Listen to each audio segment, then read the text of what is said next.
सेब गुलाब की नबाताती फैमिली से है। एक सेब रखे मोटापे से दूर।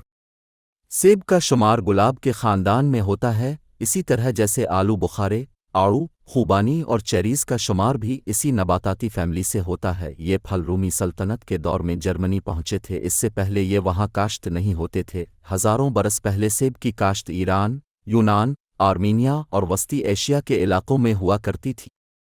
रोज़ाना एक सेब खाना डॉक्टर को दूर रखता है। तहकीक में बताया गया है कि उन सेबों के रोज़ाना इस्तेमाल से सेहतमंद बैक्टीरिया की तादाद बढ़ती है, जो मोटापे के खिलाफ जंग में मददगार साबित होते हैं। दुनिया भर में सुर्ख छिलकों वाले सेबों की काश्त ज़्यादा की जाती है, जो निहायत मीठे होते हैं।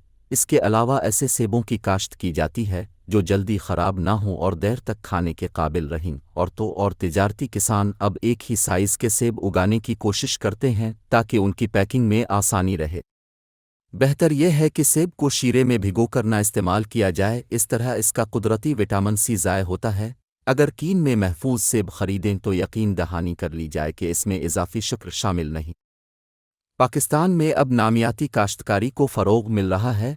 कोशिश होनी चाहिए कि फलों को गैर ज़रूरी तौर पर कीड़ेमार अद्वियात से दूर रखा जाए। फसलों को नामियाती खाद दी जाए ताकि खेत से प्लेट तक सेहत बख्श और ग़िज़ाइयत भरे सेब हासिल हो सकें।